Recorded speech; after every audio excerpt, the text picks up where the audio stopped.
Well, hello everyone, and welcome to today's Graduate Diploma in Immigration and Citizenship Law September 2024 admission cycle webinar. I will be your host today, and I think we're going to do things just slightly differently. I'm actually going to open up the chat or open up the Q&A throughout the presentation. We don't have a lot of individuals signed up for today's session, so I figured that if a question arises during the section that we are currently in, please enter it into the Q&A, only specifically to the section we're in. If you have any general questions, still remain or hold those until the end of the presentation, and we'll just allow for a different kind of conversation that may assist you better in understanding each of the components about the admission process.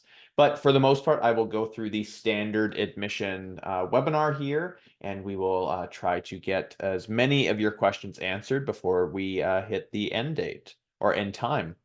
I'm just going to allow for upvoting of questions as well, just so that you can upvote and like questions that you definitely want answered. All right, that's been enabled. All right, so before we begin, we want to start with our land acknowledgement. So Queen's University is situated on traditional unceded Anishinaabe and Haudenosaunee territory. It's important for Queens to continue our focus on indigeneity and addressing the wrongs that have been perpetrated against our Indigenous peoples here in Canada.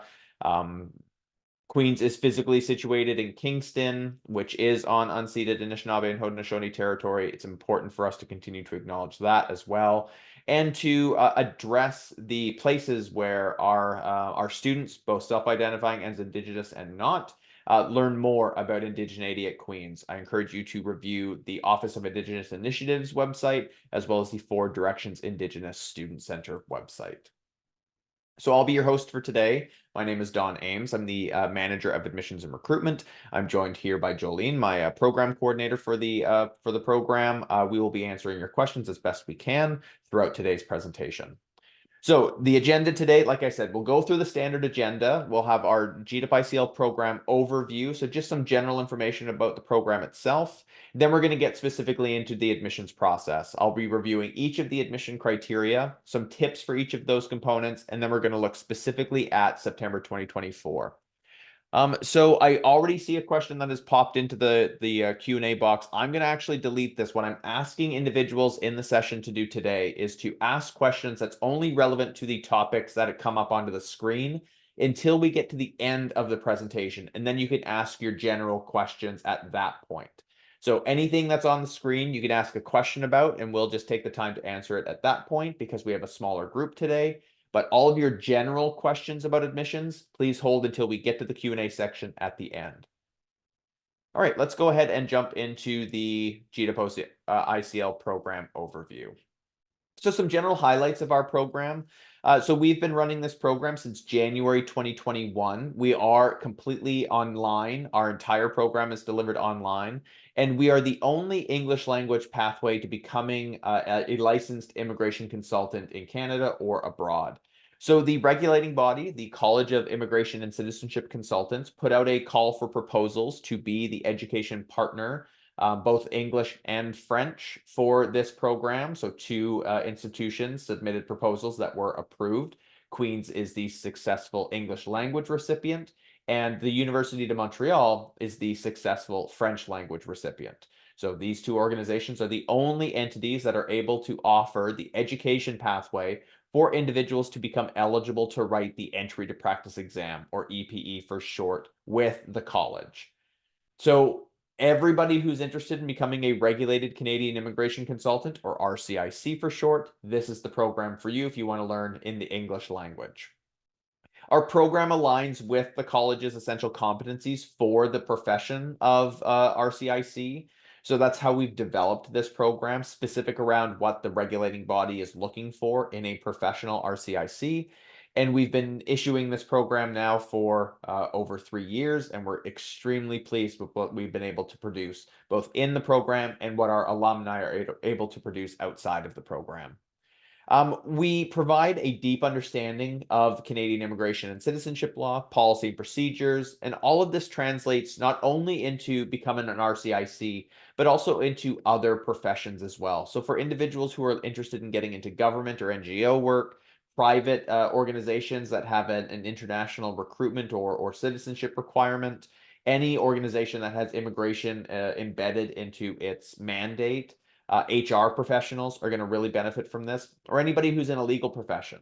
Current lawyers would benefit, paralegals, law clerks, anybody who would be dealing with immigration clients would definitely learn a great deal about the immigration and citizenship space here or ecosystem in Canada and be able to help their clients further. We are guided by a national advisory committee. So this is a committee that's comprised of current immigration consultants, lawyers, community experts, individuals who can help give us an understanding if our information is targeted to the right requirements, so that we're educating our future RCICs successfully. This, I just see there's a question here. Do students complete the EPE as part of the program, or is that up to the individual post-graduation? Also, do you have passing stats for the EPE after finishing the program? So the EPE is external to the program. It is regulated by the College of Immigration and Citizenship Consultants. Our education just primes you to be successful in writing the EPE. We don't have past stats. We just know that our students are extremely successful in writing the EPE. The regulating body doesn't release those stats. The document you see on the screen here is the program experience. This is a one-pager you can download directly from our website, and it just gives you an overview as to what your journey is going to look like. As I've already mentioned, our program is delivered entirely online, so you complete the program where you are located, and much of the program is conducted via self-directed learning activities. That includes readings, online activities and assessments, interactions with your fellow students. Those things are going to comprise the majority of your studies, and you do them on your own time. There are mandatory live components of the program, though, where you do have to be online at a given date and time, and those are the tutorials for each of our courses. We have 9 courses in total, and each course has a 2-hour tutorial every week, once per week, for the length of the program. But 2 courses have 3 hours of tutorials each week. So those are the only times you need to be at your seat, at your computer, looking into a webcam and watching your instructor provide information about that week's education directly to you and your fellow tutorial attendees. The program really does place an emphasis on time management. Like I mentioned with that kind of self-directed learning activity component of it, you have to be committed to the program and you have to be able to dedicate the time to accomplishing what needs to be accomplished. So there is a considerable amount of work in the program, especially for the first course. The first course is the intensive 12-week course that's been condensed down to 6 weeks. There's a considerable number of readings for both full-time and part-time students. And full-time students need to ensure that they're not working full-time. That then means you'll have to apply as a part-time student if you do have to maintain your full-time hours. But every student should be considering how they can lighten their professional and personal time commitments, because we don't beat around the bush about this. Our program is intensive and requires an extreme time commitment. So really think about the parameters around your current professional and personal lives and see what you can do to make sure you can accommodate the workload that comes with this program. The courses in our program, here are the 9 courses. These are all found on our website with a little bit of information for each of the courses, and it just gives a general breakdown about the number of weeks that each of these courses takes. So our courses range from the 4-week ICL 880 course all the way up to the 12-week Immigration Practice Management course. Here are the essential competencies from the CICC. I would encourage you to review their website, and I'll be providing the link to their website at the end of this presentation so that you can go and take a look at what the requirements are of becoming an RCIC and how that would link back to the education, because that's what our program follows. This is an example of a full-time and part-time course load. So I can tell you that the full-time course load, it's available for all applicants for both the September and January starts. And we are looking at individuals who are able to dedicate themselves fully to the program for 3 consecutive terms. So that means that we will be asking you to do 3 courses in the fall term. So because we're looking at September 2024, this coming fall, you take 3 courses in that term, 3 courses in the following January term, and then 3 courses during the summer term. Full-time students will complete the program in just under 12 months, whereas part-time students will have a little bit of a longer study plan. Part-time 24-month students will take 2 years to complete the program. So you'll complete a fall or September 2024, January 2025, and spring 2025 is your first year, and then fall 25, January 26, and summer 26 will be your final term. There is a part-time 36-month study plan. That's 1 course per term for 9 consecutive terms. It's 3 years. It's our longest program term length, but it does allow for those individuals who have a very strict schedule professionally to still take our program and eventually get to the point where they would become eligible to write the EPE. Let's talk specifically about the admissions process right now. So you've heard about the general information about the program, you know, kind of the general structure. You're starting to think about the different ideas as to how you would apply for our program. Now you need to know what the admission criteria are for successful applications. So the number one admission criteria is a completed undergraduate degree with a B average. Our program is a graduate level program at a pretty great university here in Ontario. We are proud of what we issue, and that means that the requirement for admission is that undergraduate component. So what students need to do is to ensure that they can submit all of their post-secondary documents with their application, not just their undergrad. We want to see everything that you've conducted. So that means that we need to see anything that you've attempted or completed. So your undergraduate studies, graduate level studies, master's, MBA, PhD, or graduate diploma. College studies, we want to see those transcripts as well. 2-year diploma, 3-year diploma, post-grad diploma at the college level. If you completed or conducted a CEGEP program in Quebec, we would like to see that transcript as well. And then anything that you've done throughout your studies that's a little bit non-traditional. So for example, if you attended, say for example, University of Toronto, you were doing your 4-year undergrad there, but for a single course, you decided to take some correspondence over the summer through Athabasca. Athabasca is a great online institution, and so you received a letter of permission to take that course at another institution to return it back to your home institution of the University of Toronto. You would need to produce both your University of Toronto and the Athabasca University transcripts for the application process. That goes for any additional letters of permission you may have received. So if you did 2 or 3 or 4 different courses, maybe at different institutions, we need to see all of those transcripts. Same goes for study abroad or exchange programs. So say you're still that same student at the University of Toronto and you did an exchange at the University of Essex in the UK, or Aberdeen University, and I believe it's New Zealand or Australia, one of the two. Don't get me on my geography. We will have to see not only your University of Toronto transcript, but also that exchange institution transcript. Make sure you have those all ready to go in English PDF format with the application process.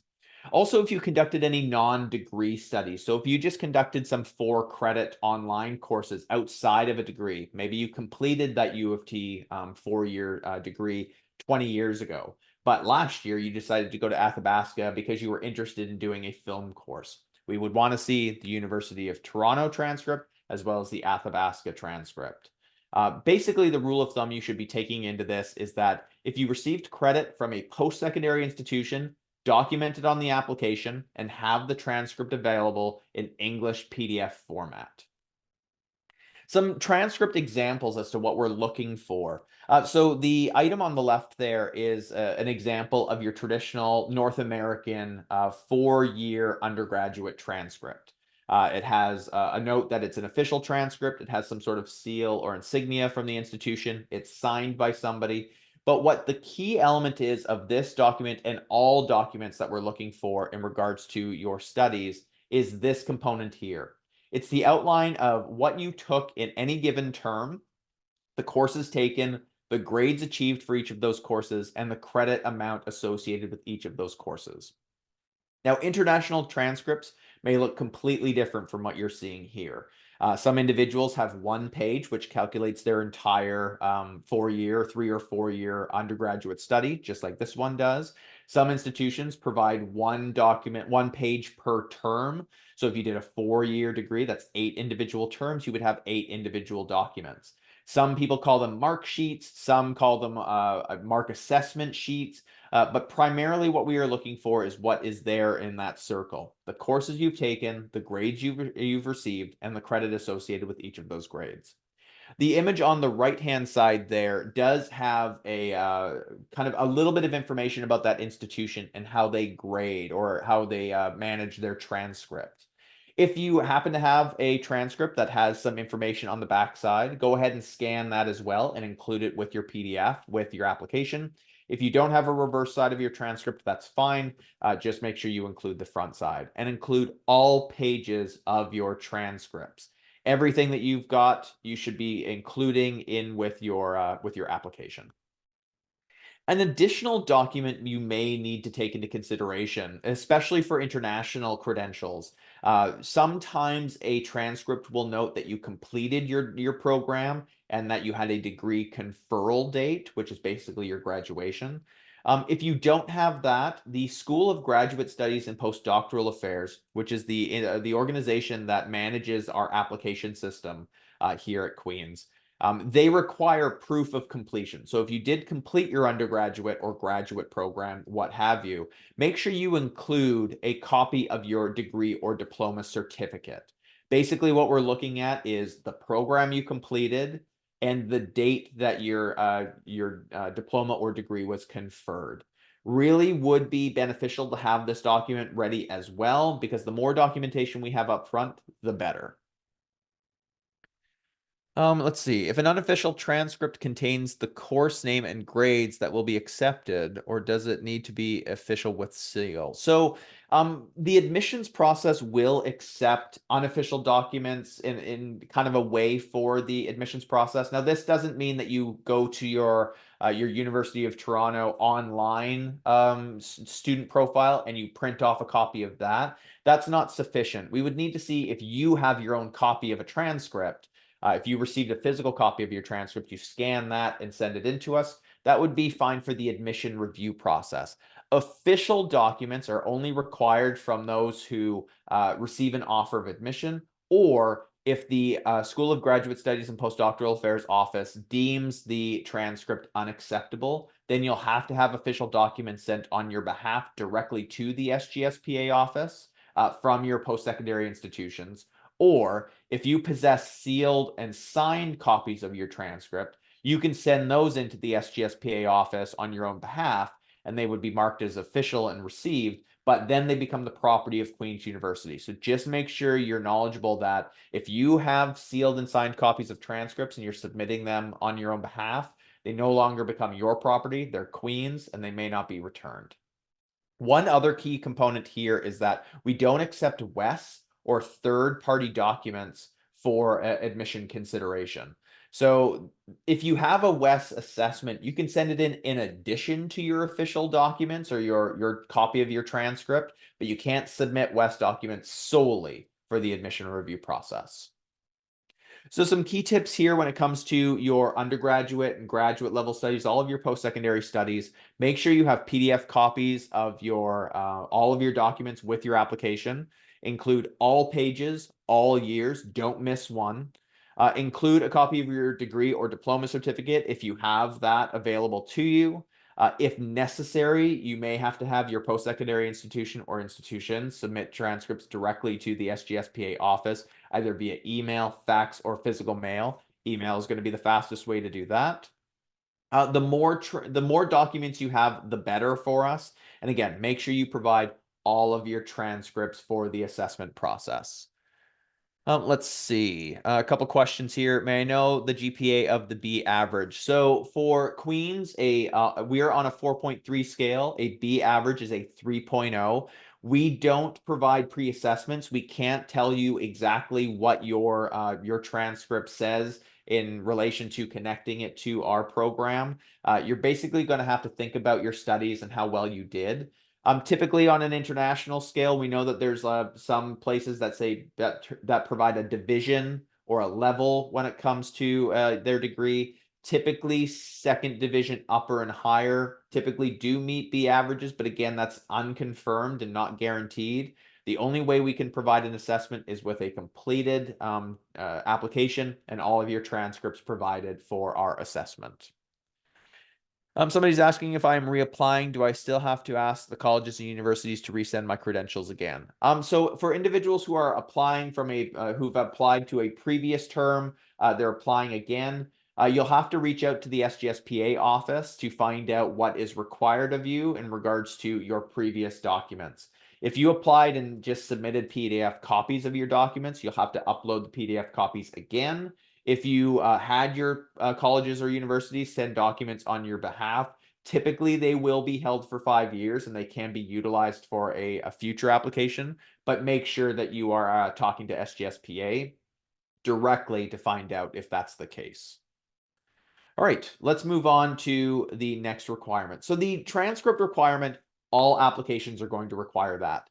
The same goes for references. All applications are going to have to provide 2 references, either 2 professional references or 1 professional reference and 1 academic reference.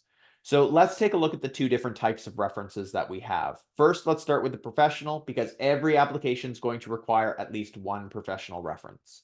A professional reference is a current or former manager or supervisor from a place of business where they supervised or managed your work.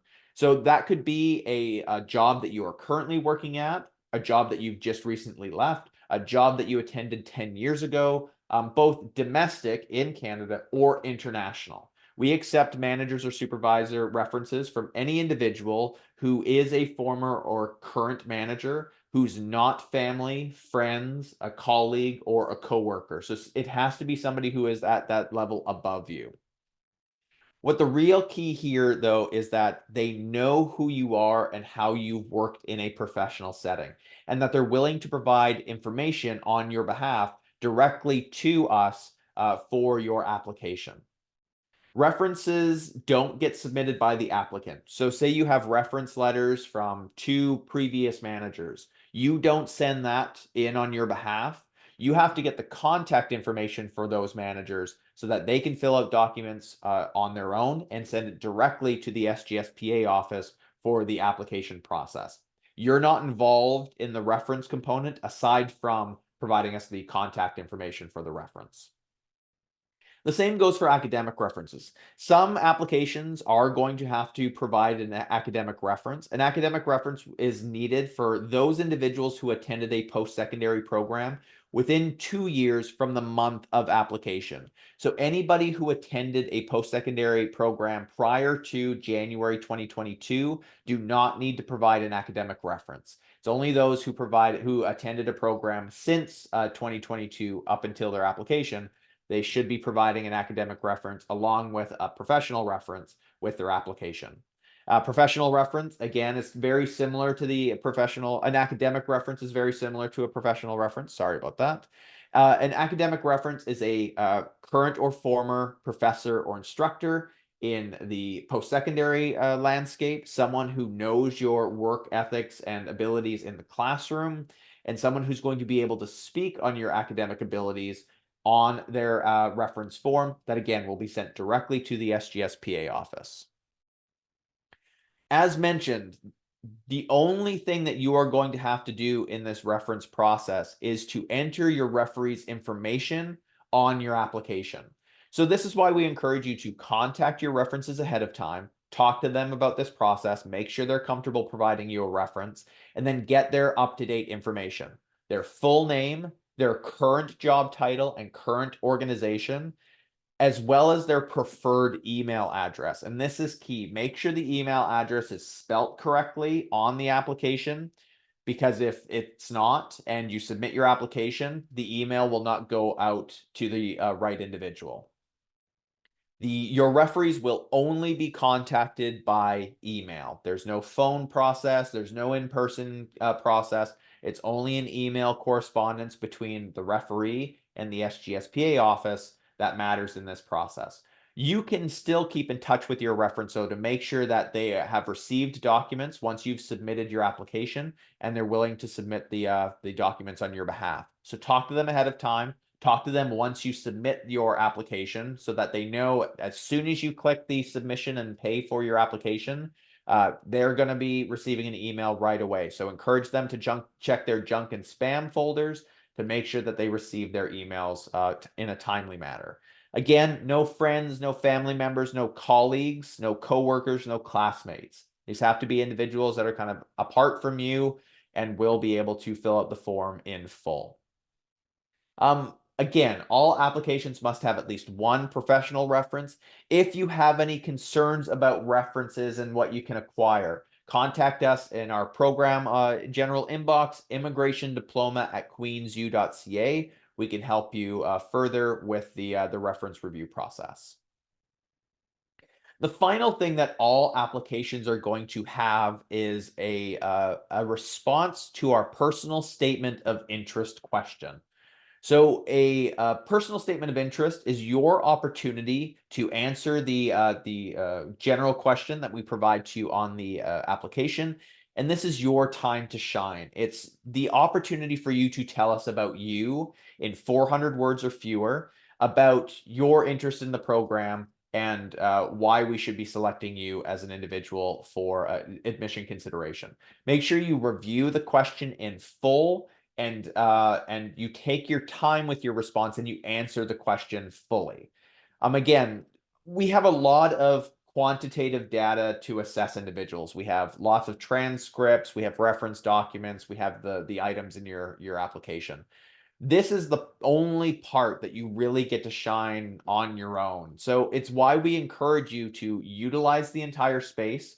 The application does have a 2,000 character limit, so that will fall maybe within the 400 word or maybe outside. You need to match whichever one you meet first. So it's why we encourage you to get a Word document, you type out your response, and just take your time with your personal statement of interest. One of the things we encourage is that you write it in your own voice, so don't get anybody to assist you in writing it. Plus, don't use any AI generation technology. We have a lot of easy ways to detect that, so we want to hear from you, and we have policies in place that if AI generation is detected, we will flat out reject your application immediately. So please utilize this space for yourself in your own voice. And again, take your time and write from the heart.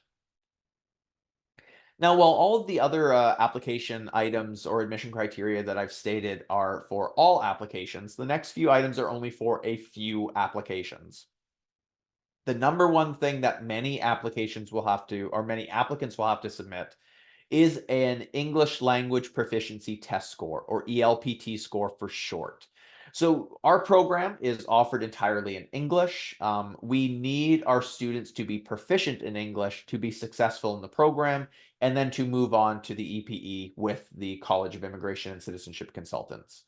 That means we need a way of determining if you're going to be successful in this program in the medium of English. We do that by accepting 4 different ELPT scores for the admissions review process.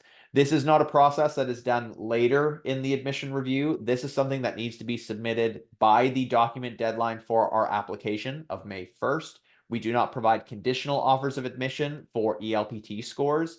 We are extremely stringent about this entire process, so please listen carefully to make sure that you're aware of what's necessary of your application. If you are required to provide an ELPT score, and we'll go through the exemption criteria in a few slides, we only accept KLCE, IELTS Academic, TOEFL IBT, or TOEFL PBT. Now, those first 3, we accept both the in-person test center versions as well as the online home versions. The TOEFL PBT is only a paper-based test. I believe it's only offered in a test center. I don't think we've ever seen a TOEFL PBT score. Make sure you focus on those first 3, either doing it at a test center or online. We do not accept CELPIP, IELTS General, CLB, Pearson, Duolingo, or any other ELPT score that's available out there.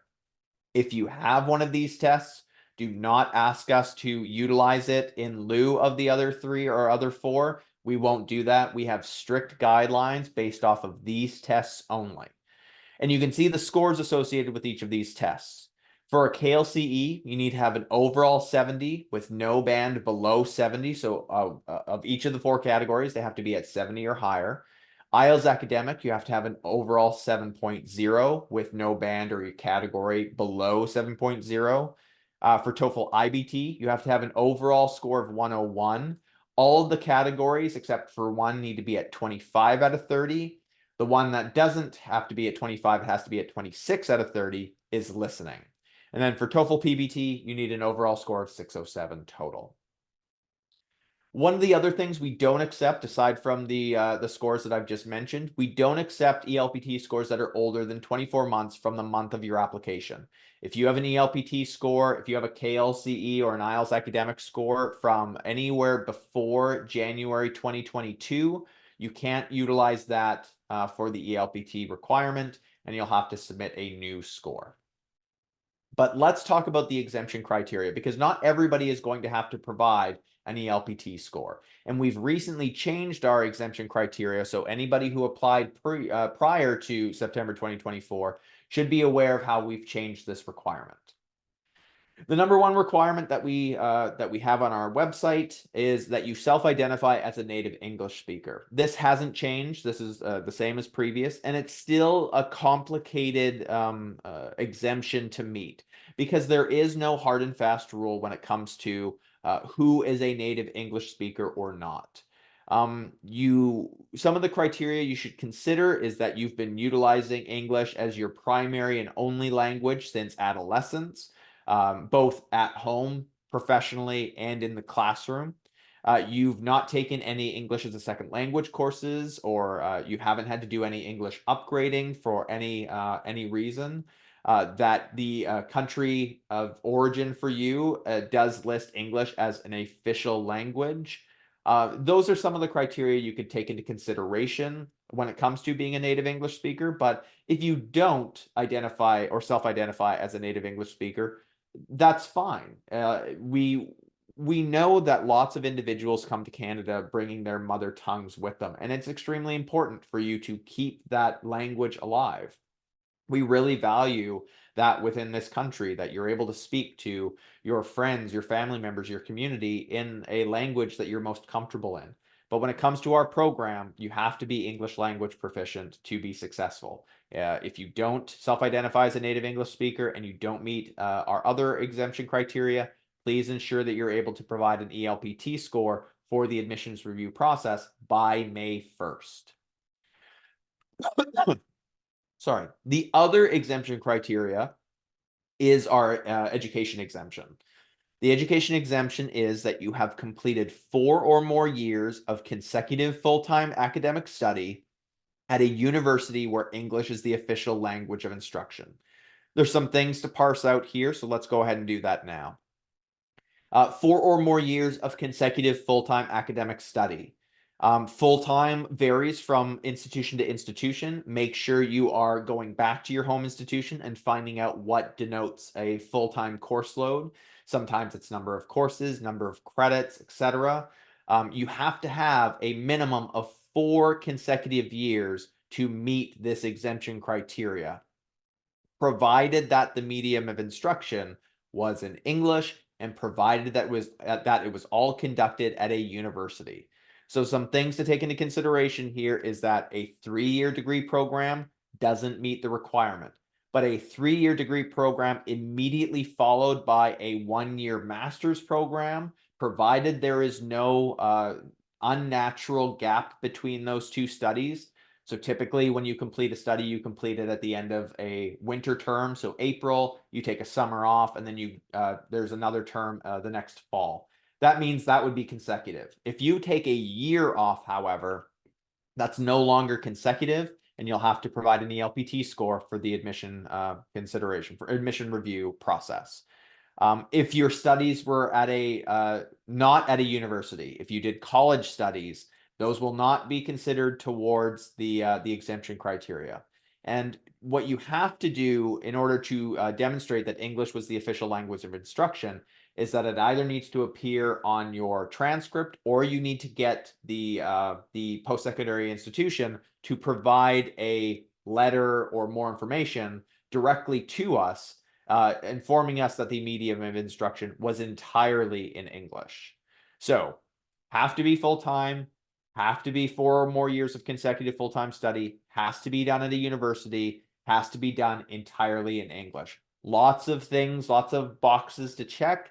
If you check all those boxes, you may meet the exemption criteria. We may not require an ELPT from you at that time. However, our admission committee, who does all of the admission reviews, reserves the right to request an ELPT score from any applicant at any point during the admissions process, even if they meet one of our exemption criteria. So keep that in mind. If there's any concern on your front about whether you're eligible for our program or one of our exemptions, but you think that you might need to submit an ELPT, the earlier you give yourself to prepare for that process, the better. And it's why I keep on hitting on the May 1st deadline. So applications will run for September 2024 from now until April 1st. At the end of day April 1st, the application will shut down. No further applications will be accepted. But for those who submit an application before April 1st, you'll have until May 1st, the document deadline, to submit additional documentation, and that includes ELPT scores. So at this point, you almost have three full months plus a few extra days to work on the ELPT requirement as well as the other documentation. I understand that ELPT scores are not pleasant. I've taken one myself. It's not the best situation, but it is a requirement of our program, and we're extremely stringent about it. There's one more exemption I want to outline, and it's a different type of exemption. This isn't something you provide ahead of time. This is something you're committing to at a later date. And that's the English for Academic Purposes ESLA 150 course from the Queen's School of English. So for anybody who is applying for a September term and wants to take this English for Academic Purposes program, you are able to request application consideration. We will review your application and your academic credentials. If you meet the admissions process for our program, we will issue you a conditional offer of admission at that time, with the expectation that starting in the fall, you'll take the ESLA 150 program all online I believe it's a full-time basis with the School of English. And then if you meet the minimum A grade required, you'll then begin your GDipICL studies the following January. So it does add a term to your studies. It is a costly program. It's about $5,800 in total tuition, but it is an opportunity for those who know that they're not going to be successful on the ELPT and they want to go through this to meet the English language requirement. So it is an opportunity to be considered, but again, it's a little bit of a different pathway. The majority of our applicants who need to consider an ELPT score will either meet one of the other exemption criteria or they'll submit an ELPT score. More information about ESLA 150 is available on our website. Take a good look at it, see if it's right for you. You can't amend your application if you select ESLA 150 at a later point. So commit to either submitting the score or attending ESLA 150. If you've attended a very similar program within the last 12 months from the month of your application, we may be able to consider that in lieu of ESLA 150, but that will be reviewed on a case-by-case basis. So some tips here. Of course, if you don't meet the exemption criteria, prepare to submit an ELPT score. No additional exemptions are offered throughout the admissions process. We don't take a look at professional experience. We don't utilize citizenship, and we don't utilize geographic location. There's no way for us to utilize those in order to demonstrate English language proficiency successfully. We utilize the scores that by already pre-established and well-regarded ELPT providers. We don't utilize anything else. We will not accept any additional exemption requests outside of what we already offer. And again, proof is required for the education exemption. Transcripts and possibly even a letter from your post-secondary institution sent directly to immigrationdiploma@queensu.ca. All right, so we've completed the review of the admission criteria. Let's take a quick look at the admission cycle. So our application has opened. It opened on January 15th. We're an extremely popular program, so definitely consider the earlier the better to get your application in, but it's not a requirement. We don't have a rolling admissions process. We close the application and then we review all of our applications at that point, and we give the application decisions in late June, early July. We accept both full-time and part-time applications for September intakes. Again, we've updated some of our criteria, so review our admissions website for more information there. The application will close the end of day April 1st. You will have until May 1st to submit any documentation for the admission review process. You apply for full-time and part-time standard entry applications, as well as the access pathway via the SGSPA application system. A little bit of information about the access pathway. So the access pathway is available to those who don't meet the academic admission criteria. So if you completed a bachelor's degree, but you didn't get that B average, or if you didn't quite complete your bachelor's, but you have some undergraduate study, we can utilize relevant professional experience to assist us with the admission review process. You need a minimum of 5 years of relevant professional experience in the fields of law and/or immigration and citizenship. It can be from different institutions, so long as it all totals up to a minimum of 5 years. Access pathway applicants, there's a specific question on the application to request this consideration, and then you email us your up-to-date and complete resume for our review. The application fee via the SGSPA application system is $110. It is non-refundable. So make sure that you are prepared and you're ready to submit your application. You've double-checked and triple-checked everything. Just today, we had somebody who had a spelling error in their email address. That's a major issue if that's not corrected. You won't receive any correspondence from us or SGSPA. So make sure you review, double and triple check, and you submit your application only when you are ready. As I've already mentioned, decisions will go out in late June, early July. So it is a lengthy process. Again, we're a very popular program. We receive a lot of applications. It takes us some time to get through all of them. We know that there may be some individuals who are interested in a few courses here and there. The intra-student progression is available for individuals who want to take a course or two here or there out of interest of our subject matter, or perhaps you're doing some professional upgrading.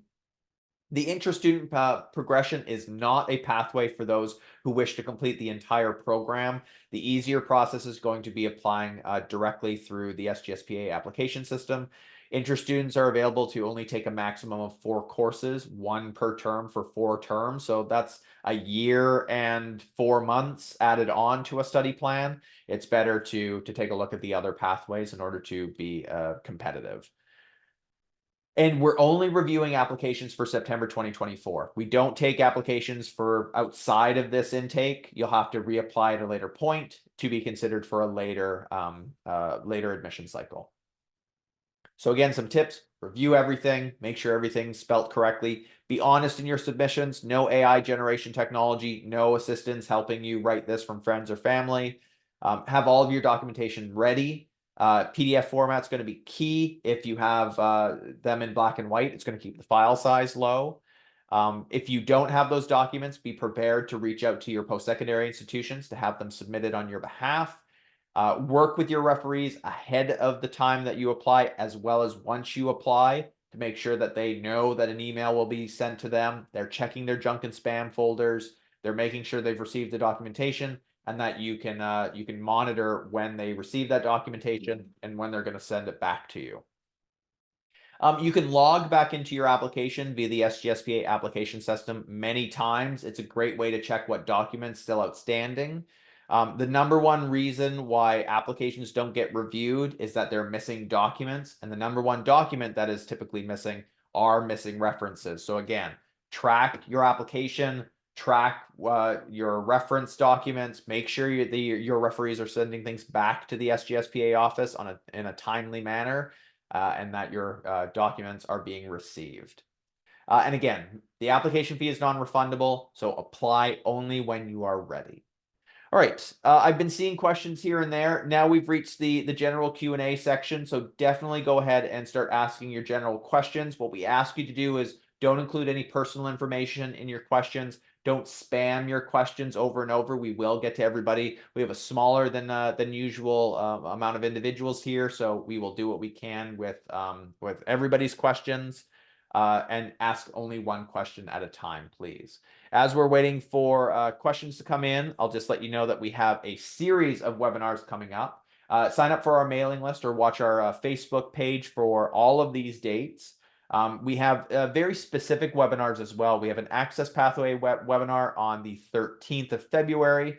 I'll be doing transcript and ELPT specific webinars on February 14th and March 20th, and then reference and ELPT specific webinars on February 15th and March 21st. All of our future webinars will be 12 p.m. Eastern Standard Time. So if you want to sign up for any of those, please, by all means. And then here is our contact information, immigrationdiploma.ca, and our Facebook is Queen's Law GDipICL. I'm going to include some links into the chat here because there's some great information that's available for everybody with key links. Go ahead and take a look at all that. But let's take a look at the questions. So I did see a question come up about OSAP. Our program is unfortunately not OSAP eligible. We would love it to be so, but it's just the way that the university is structured. Our program didn't qualify for OSAP eligibility. We do offer a RBC line of credit partnership where you would contact RBC and our students would be able to access a line of credit specifically for our program. And then we encourage students or prospective students to review any other forms of financing that may be available to them. All right. Somebody's asking about the number of years that Queen's is going to be offering this program. For the foreseeable future, Queen's will have this program for quite some time. You are welcome to apply whenever you are ready. If you are self-employed for the last 2 years, what kind of references will work? So this is a good question. Self-employed individuals, we would ask you to go back prior to your self-employment to see if you have any professional references that you can utilize. If you do have some of those, great, utilize those. If you don't, utilize high profile or clients in positions of leadership. So again, anybody who's outside of your kind of purview, you can't get subordinates or your employees to fill out reference documents in your behalf. You'll have to get somebody out external to you, basically, who's in a leadership position to provide these. But again, if you can go back before your self-employment, that would be the number one thing. For any additional questions you may have about references that you can't access, email us at immigrationdiploma@queensu.ca. The classic question, how many applicants do you get in the admission cycle versus how many do you accept into the program?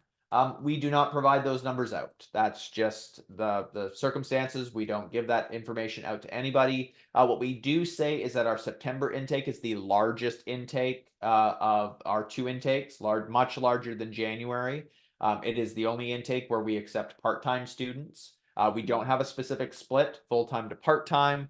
We just review all applications for admission consideration and make our determinations on the incoming student body based off of the needs of the program. So we don't have that information for you, but just know we're extremely competitive. A number of applications will be received that are completely viable for the program that won't receive admission consideration or an offer of admission because we just don't have the space. So do what you can, make sure your application stands out by having all of your documentation ready to go, having references who are going to fill out the reference documents in full, making sure your personal statement of interest is spoken from the heart and you utilize the space available, and that your application is submitted before the April 1st deadline.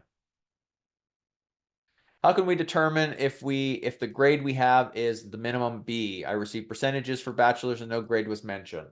So this is going to be the tricky part. I mean, we don't provide pre-assessments. We just don't have the capacity to assist individuals or prospective applicants in understanding their GPA or their percentage. We also know that international institutions have different grading schemes. The Philippines utilizes a 1.0 to a 5.0 system. We know that Indian institutions utilize a percentage scale that doesn't quite match up with the standard 100% point scale here in Canada. We have our means of converting transcript over to a B average. We don't provide pre-assessments, as I've mentioned, but what we ask our prospective applicants is to really take into consideration how they did. If you did extremely well, then overall you should be fine. If you didn't, you should consider your options available to you. If you have the 5 years of relevant professional experience and you have some undergraduate study, you're welcome to apply via the Access pathway. If not, and if you feel that you did poor in your undergraduate study, say you had some fails or you had some really low grades that you didn't replace, you're going to have to consider some GPA upgrading. We encourage you to take a look at the different options for either online or in-person programs that will help bolster an undergraduate GPA. Programs like the Certificate in Law program with the Queen's Faculty of Law. It's a 4-course part-time online undergraduate certificate program. It will help bolster your cumulative GPA at the undergraduate level. It'll help bolster your understanding of how to do online studies here at Queen's. It will assist further. Now, that might not be the only thing. Maybe your GPA in your original undergrad is quite low. You'll have to consider some significant upgrading in order to meet that GPA requirement.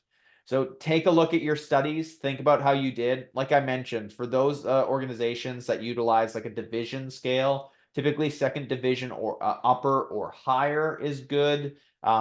We know that upper is kind of it gets into that B plus range. We can't commit as to which side it's going to fall on, but we ensure that we will give you a fulsome assessment as best as we can in order to assess your application.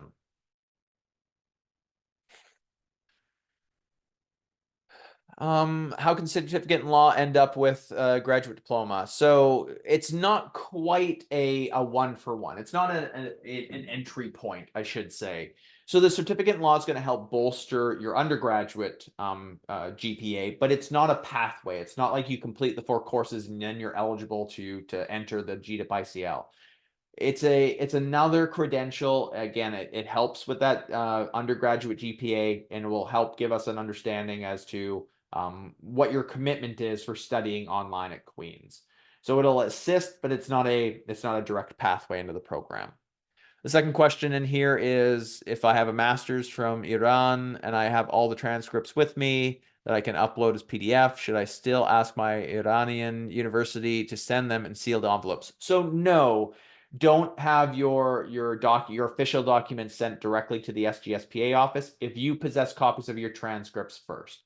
Scan those, upload those with your application. If they are deemed acceptable, we can utilize them in the admission review process.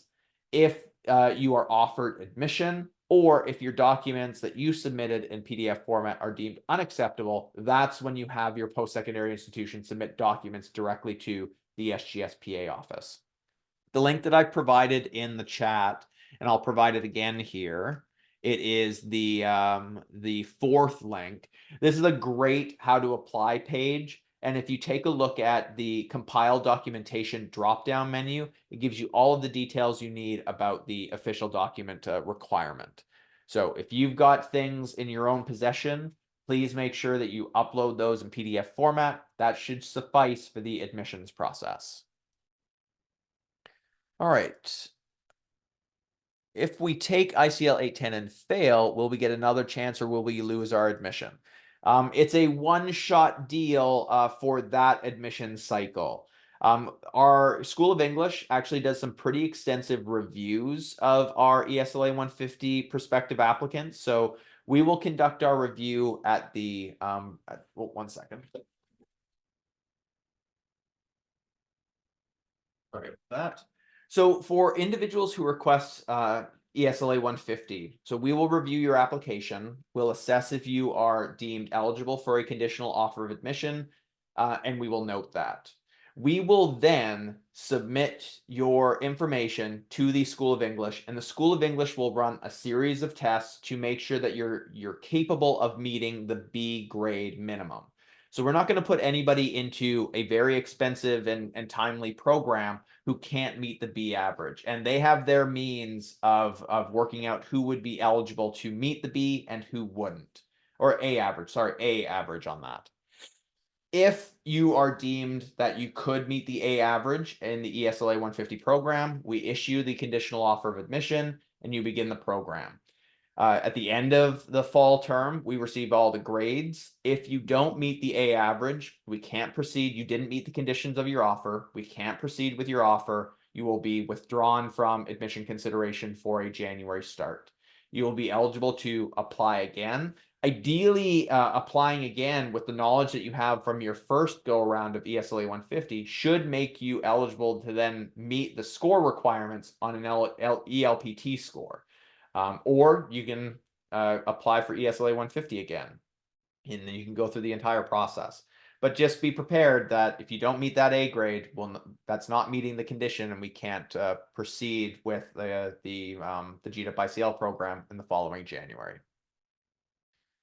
So I've already answered this question within the body of my presentation. We ask you to select the pathway that you are interested in and that you can achieve on your application when it comes to the ELPT requirement or the English language proficiency requirement. If you are interested in ESLA 150 and you select that on your application, you can't then submit an ELPT score to meet the admission criteria. We don't make those amendments. You have to go through the ESLA 150 process to be considered for admission. It's a completely different admission review process, and it takes us additional time and effort to make sure we review those applications somewhat separately from the other applications. If you want to submit an ELPT score, select that you need to submit an ELPT score on the application, and you will not be taken into ESLA 150 consideration. It's why we ask you to really think about the admission review process and think about your application and how you want to proceed. All right, I'm just going to put the slide back up of our upcoming webinars and the website where you can go ahead and find us and enroll in any future webinars. So our website, immigrationdiploma.ca, facebook.com/QueensLaw GDipICL.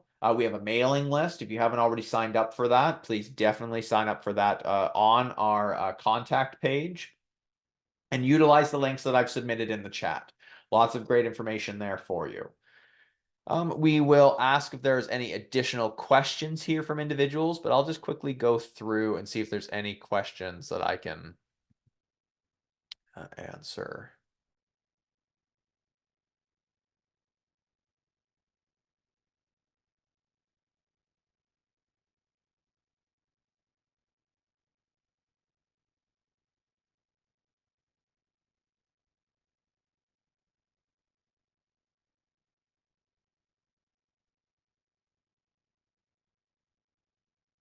It looks like all of the questions here are answered.